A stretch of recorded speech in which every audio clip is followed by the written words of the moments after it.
भाभी के मन का दर्द।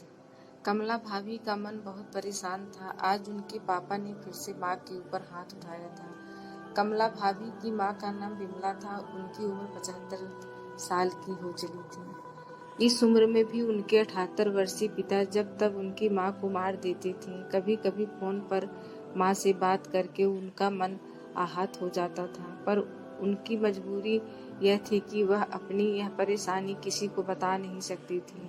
अपने पति व बच्चों को भी कैसे बताती कि इस उम्र में भी उनके पिता उनकी माँ पर हाथ उठाते हैं। फोन पर माँ की कही बात अभी भी उनके दिमाग में गूंज रहे थे।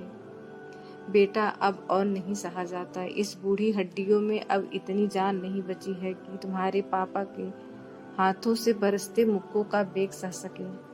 पहले शरीर में ताकत थी, मार खाने के बाद भी लगातार काम में लगी रही। अब नहीं हो पाता बेटा।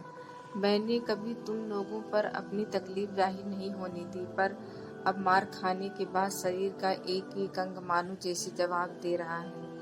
दर्द के कारण मैं रात भर करवटें बदलती रहती हूँ। नींद नहीं आती और दर्द होने पर कहर भी नहीं सकती। जोर से चिल्लाते हैं। शरीर जैसे जिंदा लाश में तब्दील हो गई है, मगर मर तो मैं उस पहले ही गई थी।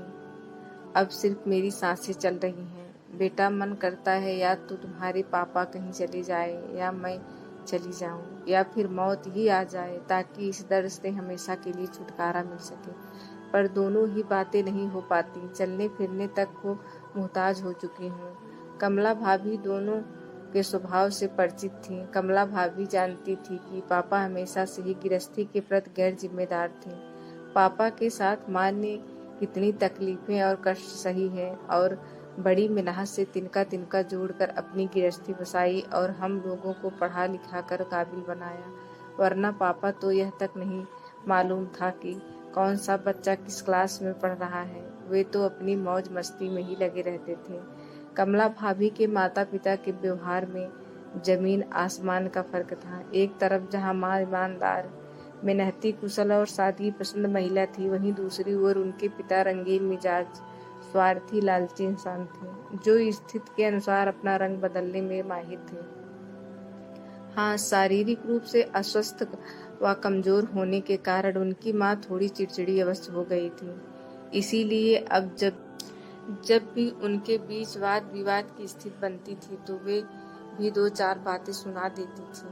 पापा को यह बात कतई बर्दाश्त नहीं होती थी, क्योंकि इतने सालों से वे उन ओठों पर चुप्पी जो देखते आई थी, इसलिए माँ की बातें हजम करने में उन्हें बहुत मुश्किल होती थी कि उनकी पत्नी उनसे जबान लड़ाती है। दोनों भाई भी वैसे तो माँ को बहुत प्यार करते थे, लेकिन उनकी आपसी लड़ाई में अक्सर पापा का ही पक्ष लिया करते थे। कमला भाभी को यह मालूम था कि पिछली बार जब पापा ने माँ पर हाथ उठाया था तो अत्यधिक आवेश व गुस्से में माँ ने भी उनका हाथ पकड़कर उन्हें झिझोर दिया था और सख्त हिदायत दी थी कि वे अब ये सब नहीं सहेंगी। तब पापा ने यह बात सभी बच्चों को फोन लगाकर बताई जो उनकी माँ द्वारा की गई थी।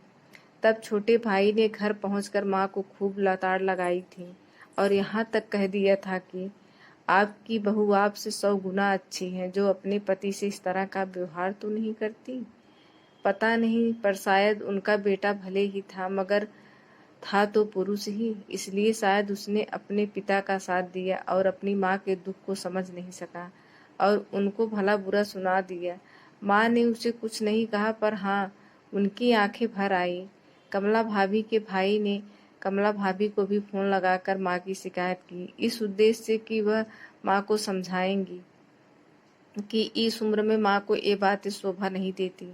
बोलना तो कमला भाभी भी बहुत कुछ चाहती थी, पर इस डर से कुछ नहीं बोली, कहीं बात और न बिगड़ जाए। सिर्फ हाँ हूँ करके फोन रख दिया।